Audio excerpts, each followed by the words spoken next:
Recently, I graduated high school and moved on to university. This was a very important step in my life, but not for the obvious reasons. What it made me realize is that I'm running out of time to make games. Almost every game I've started making since I was 7 years old has also been a game I've given up on. One that's been shoved to the side to make room for a cool new idea, one that's gotten too far out of scope and abandoned, or one that's been lost because I somehow managed to transfer every file off my old hard drive except the one containing the Unity project. Some of these games deserve to die, but some of them were truly good ideas that still managed to make their way into my ever-expanding game development graveyard. Let's outline why I even want to finish my games in the first place. I mean, if it's so difficult for me, why even try? Why worry so much about giving up on projects? Why not just do what I find most enjoyable? Ultimately, I love making games, but the older I get, the less time I have to do it. School or work will always be standing in the way of me fully pursuing what I enjoy. If only there was some way I could do game development as my job. Game development is a career path. What was that? Game development's a career path. I can't hear you. I said game development is a career path. Oh. So yeah, there are multiple ways I could do game development as my job, but none of them are great. Firstly, there's the obvious option of working at a AAA games company, but not only do I find AAA games to be uninspiring, there's also the many concerns people have brought up about being overworked and burnt out in that industry. I would much rather work some lame-ass software job than work there. There's also the option of working at a small indie game studio, but the chances of getting into one of those jobs with no professional game development experience is basically zero.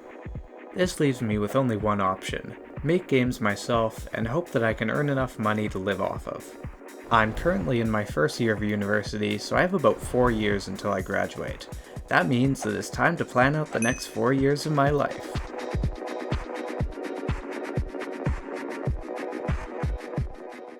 Okay, let me clear up a few things before we get into this. Is creating a plan for the next 4 years of my life gonna solve all my problems? Obviously not. Not even close. It just happens to be the most interesting topic and a variety of things I plan on doing to help me be more productive.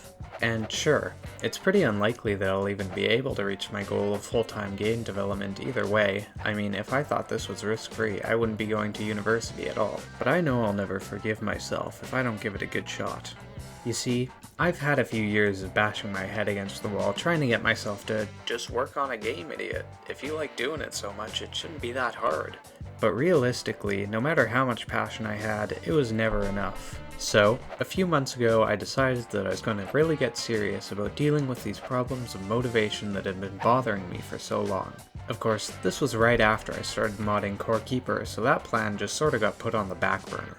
Finally, after releasing my Core Keeper modding video, the time was freed up to start working on this project, so I took to laying down a baseline for how this was going to work. I started by addressing my problems with taking breaks, which has always been a struggle for me.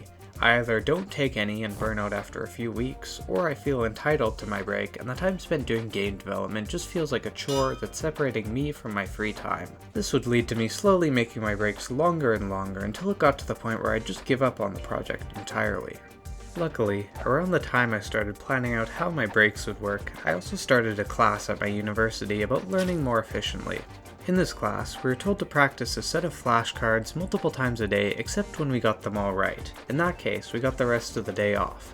I distinctly remember my professor saying something along the lines of, "When studying, it's important to give yourself breaks, and it's also important to reward hard work." This was when it hit me. I'm already scheduling my goals so that most of the time I'll be able to finish them a few days early. This means that I can make a goal every week and then just have free time whenever I finish early. This would solve both problems because not only is it crystal clear when I should take breaks, but it also removes the sense of entitlement for my breaks because my breaks don't have a fixed time. But I've done stuff like this before, and I know that I have a tendency to find loopholes in my own goals. I know, it's stupid. This meant that my goals were going to need to be super well defined.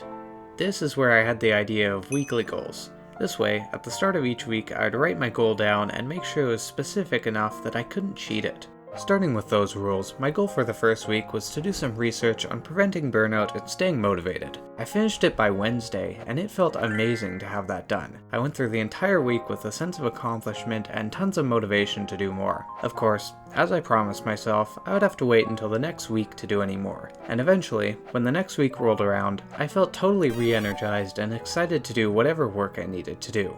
The research I did that week also gave me some interesting tips to consider. One of the recurring themes for keeping yourself motivated was to have a specific space dedicated to working on games. Now, for me this wasn't going to work because I play video games and I make video games on the same computer, and those are two very different activities. So instead what I did is I made a few different rules for how my desk should look while I'm making games. The plan was to turn on my second light and have my laptop open on its stand. I also found a use for these strip lights behind my desk, which are now my game development lights. Finally, after doing all this, I felt pretty confident that I wasn't going to procrastinate, but something still felt off. Now that I was spending so much time working on games and creating weekly goals, I found it difficult to see things in the long term. And this is where the 4-year plan comes in.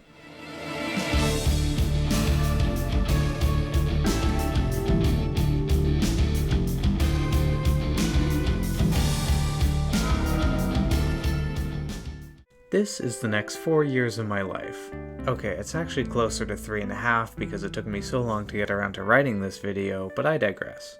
As much as I do wish I could do game development all day, I am a student, so that definitely needs to be planned around. We can assume I have a bit more free time over the summer and less free time in the month around finals. The rest is just normal school. Before we get into the details of this plan, it's important to know specifically what my goals are. I may not have control over whether I make money off my games at the end of this, but I can control how many games I make. My plan is to make 3 games. The first one involves finishing my current project quickly so that I can learn from my mistakes. The second game will be a game where I put a large focus on learning to prototype and doing research into what games will sell best. Lastly, the third game will be some culmination of what I've learned from the last 2. As I was planning the timeline for my first game, I started to realize this is going to take me a really long time to make all the worlds. Each world was seemingly going to take me an entire month to create. This game was supposed to be a small game that I could use to learn more about releasing games, but with the rate things were going, it was going to take over 1.5 years. Upon seeing this, I decided to shrink the scope of the game from 7 worlds down to 5 worlds, and I may shrink this even further depending on what happens next year. With that said, as much as I know that I want to get my game done as quickly as possible, I also need breaks. I tried to make the breaks something different from what I normally do, but still useful. For example, during this break, I plan to do a bunch of practice making music. This non-game development stuff is more casual and less goal-oriented, so I tried to make it line up with my finals. I also sprinkled in a few real breaks wherever I thought I'd need them. Now, when it came to doing the final 1.5 years, planning them was quite a struggle. I imagine I will learn so much in the time that it takes me to make my first game that I'll have to completely rewrite it anyways. So, what I did instead was put some very broad goals in there that I was sure would still be true to what I wanted to do in the future. Lastly, to make sure my deadlines were as reasonable as possible, I planned out each week for the first 2 years. And that's the entire plan done.